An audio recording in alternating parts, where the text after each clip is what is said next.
Welcome back, Title Tribe, to Breaking Balls with Mad Dog and McD here.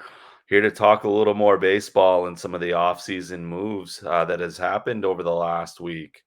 And I wanted to first of all thank you guys for joining in, adding some comments and likes to our YouTube podcast or video cast, however you want to call it.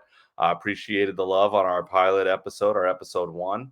Welcome to episode two. Mad Dog, welcome back. Glad to have you here tonight. Yeah, it looks like you. Most people escape the winter. I heard you just went to the winter. Yeah, I took last week was my 40th birthday. Went up to Maine and went skiing at a place called Sunday River. If you guys haven't been there, definitely recommend it. It was some of the best skiing I've had in years. I actually grew up in Maine. Grew up going to Sunday River. Powder was awesome though. Sweet. Yeah, so you guys, we're here to talk again a little bit of baseball. Talk a little bit about fantasy today, and then talk a little bit about rival fantasy. Excuse me. So first off, you guys, if you haven't heard already, yesterday, the small market Kansas City Royals made a big market type move. They were able to extend their young gun, Bobby Witt Jr., for 11 years, $288 million. Awesome move by this small market team. And something I like to see is one of these teams make these types of moves specifically because it brings more competition to Major League Baseball. Bobby Witt Jr. was in his second year last year. For those not familiar with baseball terms, he actually was one of the 30-30 club entries last year, hitting 30 bombs as well as having over 39 or 30 steals. He had 49 steals. I think he was number 4 in the league last year. Makes Bobby Witt Jr. an absolute must-have on your fantasy squad this year. Bobby Witt, he's a young boy here from Texas. I don't know if you knew this, Mad Dog. He actually comes from Colleyville, Texas. Has a lot of power, has a lot of speed. He has everything you need to really build your franchise around. I'm not sure how much you watch of the Royals, but it's reminding me of a few years back when they started to build franchise around their actual bullpen. Now they're bringing in some young guns, seeing what they can do. Kind of reminds me a little bit of where they were, but right, it reminds me of the Diamondbacks, who came out of nowhere with a young team, made the World Series completely unexpected last year, and started to make some additional moves this offseason. Yeah, it seems like they're building. I guess the only question I have is, it seems like they are going for some of the lower tiered free agents, right? Hunter Renfro, Lugo, Waka, some of the other free agents. I think that not some of the top teams would go for. But I mean, I look at Bobby Witt one of two ways, right? Either he's going to be a bargain in 7 years, right? Because everyone's saying 200. What is it? $250 million. It's a lot of money now, but 7 years from now, if he's been the 30-30 club, right, it's probably going to be a bargain compared to the Shohei contract and Mike Trout contract. So we'll see. But I guess I'll just ask for in return, does he pass the eye test? In other words, like we have Trevor Story, right? I probably would have signed Trevor Story to that same deal 7 years ago. Now he's injury prone, right? We haven't seen since A-Rod really the foreshore worth the money shortstop. I don't know if he passes the eye test. Right now he does, but do you think they might regret it down the line? I don't think so because of what you just said is the Shohei type money, right? In 7 years, this contract could be $500 million for that same time period. See where the markets go. So I love what they did. They made a big splash, not just for their market, but for someone that they're saying, hey, we brought you up into this franchise and we're sticking with you and we're sticking with you for a long time. Another extension that was made today is kind of similar, not the money wise, not the length, but not the height, I should say. Mr. 5'6", Jose Altuve. Actually, I don't know if you saw this. Even he just got signed 5 more years, $125 million. So it's a big stack of money for a little stack shortstop himself. But he's one of those guys you see in the playoffs every single year, and you get nervous anytime that guy's up to bat. As much as I hate to watch the Astros and watch them win, they are just a darn good team. And when they do a good job, you always know Altuve is going to be the reason why that team is starting to see success. He's just so clutch. He reminds me, and I hate to use person's name, but he reminds me a little bit of David Ortiz, right? Just clutch in the playoffs, clutch in the postseason. If he's at bat, you do not want to throw the ball to him. Yeah, it makes me a little bit sad because we actually had a guy. I won't go David Ortiz, but I'll go into the Red Sox for you. Dustin Pedroia, kind of same position, right? Same type of player for us. You get to see Altuve kind of live out his career with the Astros. Similar player to Pedroia, probably not the same power. Pedroia didn't have the same power, but makes me think back to that kind of player, right? Staying with his team for life. Um, he'll have a big impact still. I think what does the contract run through age wise? At least 36, 36. 37. Yeah, Yeah, so 36, maybe 37, depending on his birthday. Yeah. it's good to see. And I hate to say it, right? I've never been an Astros fan from what they've done to the Red Sox, and um, you know, taking the trash out once in a while. I'm sorry, trash cans. But I won't go there. But I do think obviously they're going to be in contention every year, right? Whatever coach you put or manager you put in, they're going to be there. So um, I think another big signing, right? Which I don't think we don't think anybody would like the Orioles would keep spending. But they are, right. They signed Corbin Burns. I'm not sure the impact he's had. I mean, when I first heard the news, I'm thinking, wow, they got an ace. And I'm not saying he's a bad pitcher, right? But I was looking, career 3.26 ERA, which is really good. But I don't know what you think, but I don't think you can call him an ace, right? I mean, his highest win total is, I think, 12 that I saw. So not an ace level yet, but it certainly can't hurt with that bullpen. I think they had a team ERA bullpen of 3.55 last year. So they're going to be. It doesn't hurt to add him. I don't know if he's an ace at this point, but it definitely doesn't hurt. Yeah, he's a huge add to that line. Excuse me, yeah, the lineup over there. They are full. Another team that is just full of young prospects that have just came out and completely outkicked any expectation last year. I look forward to seeing how the AL East battles out next year, or this year, I should say. The Yankees are going to be stacked. The Orioles are already stacked. Who knows? Red Sox are always up or down. It's like they could win the World Series and then be the worst team in baseball the next year, then win the World Series again the year after. So who knows what they're going to bring out to the field this year. But that Orioles team is so young. They're going to win a lot of games, and they're not done, right? Like you said, I love how they continue to go out, spend, do what they need to do to show what they can do to win. And it's a win now situation for them, because they have this team, all these young guns. They're not making the big bucks. But I'm going to say, when you see the Royals put Bobby Witt out there at 11 years, $288 million, some of these guys are going to start taking that kind of money, 20, 30, $35 million a year. Maybe won't be for 11 years. Maybe they'll get a 3-year contract, make $125 million in 3 years, something like that. Keep that team together for a little bit longer. Or who knows if they start making some crazy contracts like the Dodgers did for Shohei and put a lot of the money at the end of their contracts, right? So Yeah. Yep. I mean, it makes what the Cardinals did years ago pretty impressive. I mean, you could even argue outside of last year, they always seem to band together a team. They don't spend tons of money outside of Aaron. Was it third baseman? Pujols, Aaron, no, third baseman, third. Goldschmidt. No, it escaped me. He was traded from the Rockies to the Cardinals. I'll Oh, think of his Arenado. name. Yeah, No, Arenado. Arenado. Sorry. Outside of a big contract like that, they were always able to put a team together and kind of always be consistent. But we'll see. And of course, I do think there's some under the radar signings. I think me and you were talking offline this week a little bit about it. But I think fantasy wise, speaking of fantasy, right? I'm certainly going to try out Rival. I mean, I was looking at all their features, and I think everyone, you mentioned it before, right? CBS, Yahoo, but I think Rival certainly gives you an opportunity to do a lot of more daily leagues. It seems like it's a lot more fun activity, so I'm looking to dive into it. But speaking of fantasy, I think everyone struggles at getting a catcher. At least me, right? Catcher has always been a struggle for me. I think one of the under radar signings, Mitch Garver, with the Mariners. I think he'll have a huge impact there with the pitching staff. I think even something as small as like being a teammate of Polanco, who was a big signing for them, runmate, a lot of chemistry. So I'm looking forward to Garver being I mean, you can't really call him an under the radar when he's World Series MVP. He wasn't like a sleeper last year, but I think having a player like that with the Mariners, pitching staff with George Kirby and that bullpen and that field, a pitcher's ballpark, I think it'll work out well.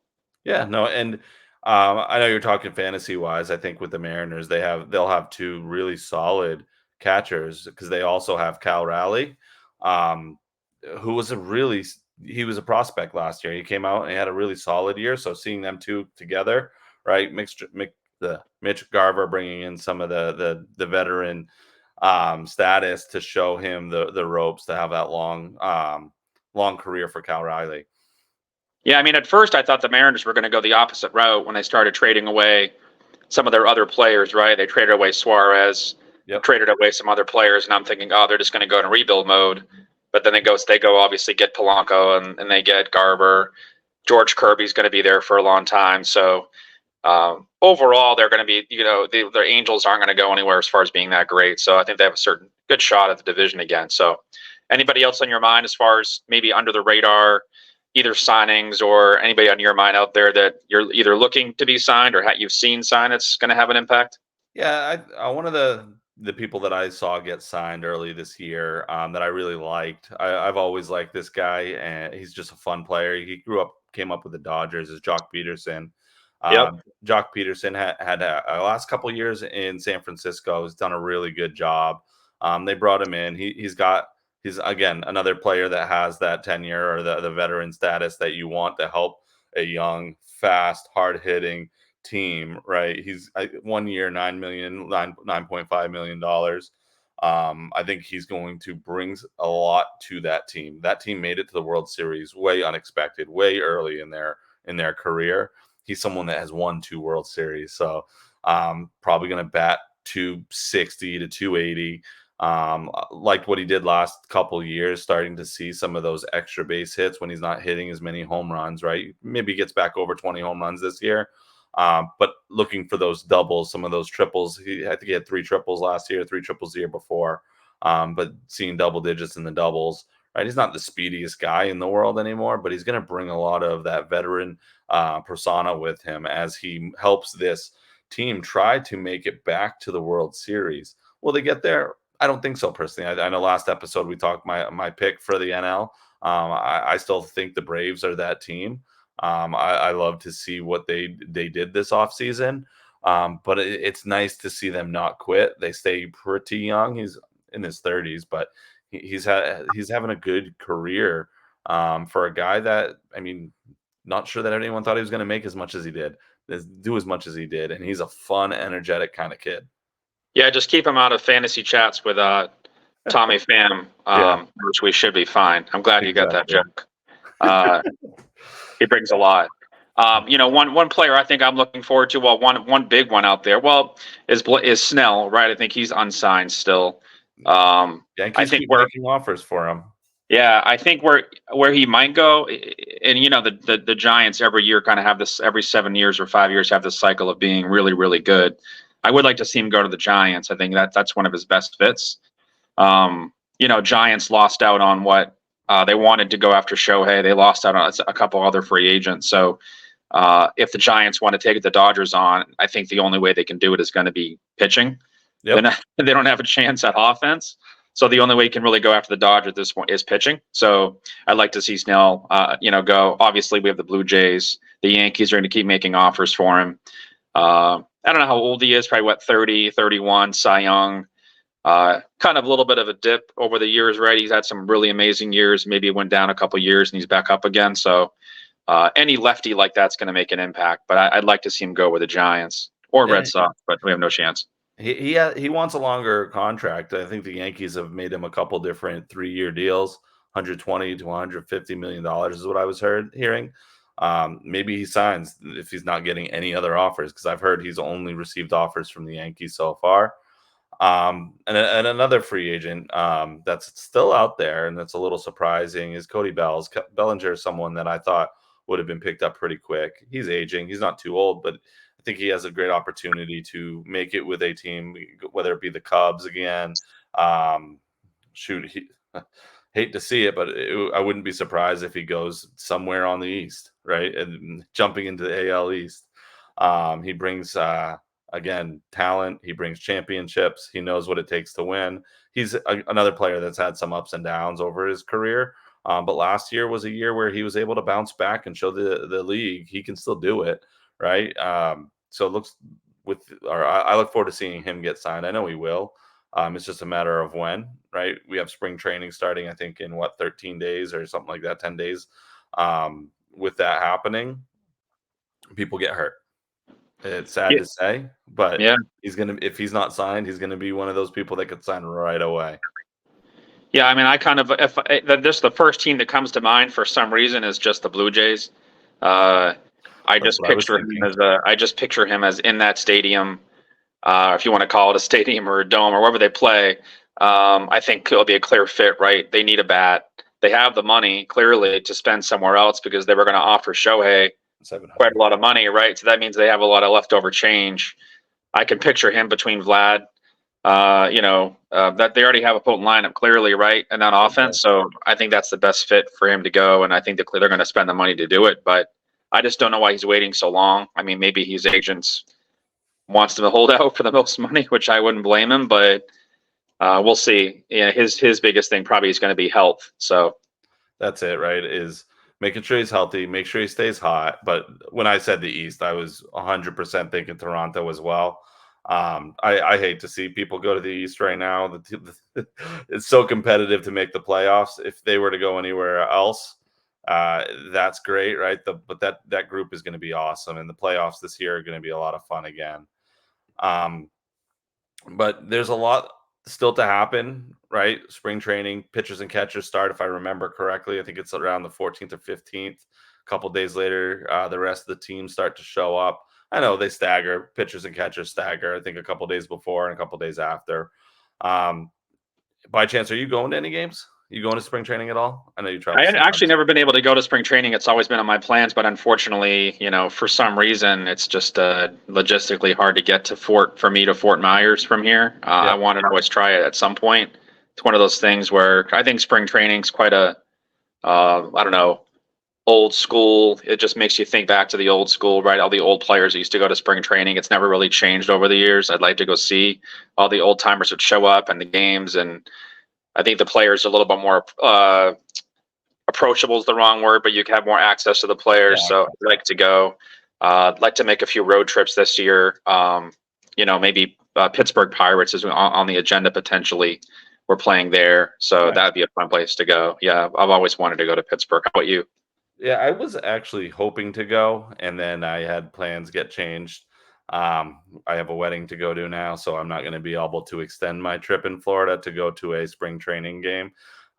Is what it is. Happy to see a family member get married. Always fun bringing the family together. So, unfortunately, it won't allow me to go to the game. But it is what it is, and there's always next year, as the Red Sox like to say. Yeah, for sure. Yeah, going to games certainly is something I'll never take, for granted. I don't know. You've been to I think you've been to the old Yankee Stadium, right? Several times, Uh, yes, sir. I've been to Fenway, and no matter how many times I go, right, I look at that field. You come down the tunnel, and there's the field, and you just think back to all the old players that used to be there. It's really never changed. Same spots, same exact spots, right? Ted Williams, Babe Ruth played there, Lou Gehrig, Yep, all the Hall of Famers. So definitely something on my agenda to get at the game. absolutely. And I look forward. We always go to a lot of the Rangers games here, being right down the road, and typically very reasonable price. So we go a lot here, and we'll see if I make it to New York this season. Used to be reasonable prices, but Change. I think that's going up. I think we're paying for the World Series rings. Yeah. For those that don't know, me and Mad Dog used to live pretty close to each other, same apartment actually, and we used to get tickets third row for $15, right on the third baseline. It was fantastic. You couldn't beat it. I mean, the players are right there. You could do whatever you want. I mean, it was a lot of fun being able to get that close. But now, like you said, that's going to probably be $150 ticket. Yeah, I mean, I remember I can tell you a story back in the days where Barry Bonds was chasing his home run record. Uh, I was in Maine at the time, right? And I looked up, he was playing in Montreal. He was actually playing in the Montreal Expos in Montreal. Yep. And you could get a seat behind home plate at the Expos game for $7 Yep. because they just couldn't fill the stadium, right? Biggest regret I had was not going to see Barry Bonds play behind home plate. Yep. Probably could have made that trip, but you know, you live and you learn. Yeah. Well, $7 tickets. That's why they are now the Washington Nationals. Right. Now it's a $700 ticket. So Exactly right. yeah. Well, you guys, I also wanted to thank the sponsor of Toilets to Titles, Rival Fantasy, and talk a little bit about what they have to offer as we move into our spring training. Hopefully, by the end of this month, if not before, you're going to start seeing some full season best ball drafts that are going to open up for you to get your teams set up, and that's going to be open full season all the way up until opening day. After opening day, or once that season does start, they're going to actually open up a couple different options for all of their players, all the people that like to enjoy rival fantasy. They're going to have different leagues available to you, whether it be daily or weekly, and that's going to start as soon as the Major League Baseball season starts. We're going to have the opportunity to join in weekly drafts, and those drafts will open on Sunday. So you'll be able to set your lineup, draft your team, excuse me, and that will actually close at the first pitch of the first game on Monday. After that, they're going to continue to do daily drafts, and that's just going to go by whoever plays in that single day. So what that day's slate is open for, you guys, before those games start, please jump in, do your drafts. It's going to be a little bit of fun for you, right? This is going to be an opportunity for a baseball fan, to create a league to play with the public, or create a league and play with your buddies, right? So you can send it into a private lobby where it's you. If you're doing daily or weekly, you can have you versus me versus Maddox or Mad Dog, excuse me. So it can be a 2-team league, it could be a 4-team league, or a 6-team league. And then the full season best ball with Rival Fantasy is going to be the amount of 6 teams, 10 teams, or 12 teams. Depending on the size of your league, payouts will go from the first, second, and third. But if it's a smaller draft, it's going to be winner takes all. The rake for Rival is 10%, no matter what, no surprises. So you don't have to guess what that payout will be if you are to be the winner of a winner take all league. And best ball leagues can, like I said, be made into private lobbies. That way you know who you're playing with, you and your rival, right? Will be able to set lineups on a regular basis, depending on how much you want to play with, and have a little bit of fun with it, right? I know one of the things that I've done over the last few years is a lot of DFS, and this allows you to do that in a different fashion, because DFS, you play and everyone can use the same player, right? And in a daily best ball, it's a draft. So I could be taking, like I said, Bobby Witt #1 today, and Mad Dog can't touch Bobby Witt, right? Thinking he's going to have a home run and 2 stolen bags. I'm probably going to be taking a Bobby Witt #1. You might take a Ronnie Acuna #1, right? These are some people that are going to put up a tremendous amount of points when it comes to fantasy. So please jump in, join Rival Fantasy, right? And don't forget to utilize the link you see below on that ticker to get some additional money, right? The Rival Fantasy's done a great job working with Toilets to Titles to make this type of bonus happen. So thank you to everybody over at Rival Fantasy for helping us out and kicking us off here on this show. All right. So, Mad Dog, I know I just talked a little bit about Rival Fantasy. Anything you wanted to jump into, talk about to close us out? No, I think we're good. I'll just echo Sean's what Sean said. Certainly, nothing wrong with having multiple fantasy leagues, right? You can keep your old fantasy leagues, you can try new fantasy leagues, but this seems like a very creative one to try out. Jump around, play around in it, right? I think a lot of these new features will be great, especially if you're someone that wants to watch baseball daily and you're a baseball fanatic like a lot of us, like me and Sean. So, again, I'll also thank Rival Fantasy on this as well. So, looking forward to this and talking some baseball and playing some baseball, at least fantasy wise. All right. Well, I will send you a challenge for this weekend. I know this is a baseball show, but we're going into the biggest weekend of sports, right? We got the Super Bowl coming up on Sunday. Who do you got? I can't say Patriots, right? Yeah, go ahead, but if you want to make that bet with me, I'll take it. No, I mean, certainly, like I said, it's for the first time, in a long time, I've actually been able to save my vacation time, not be hungover, enjoy my weekends relaxed, no stress. For 20 years, I didn't know what that was like. So, I'm not to the point. I do now. I think Patrick Mahomes understands what Brady went through to a certain level. Right now, it's the whole nation's cheering against him. So I do think the Chiefs will win, but I am pulling for the 49ers. So I want the 49ers to win, not because I don't like Mahomes, but I do think that the Chiefs will win by 17-14. All Low right. score. How Very about low you? scoring game. Good defenses, both teams.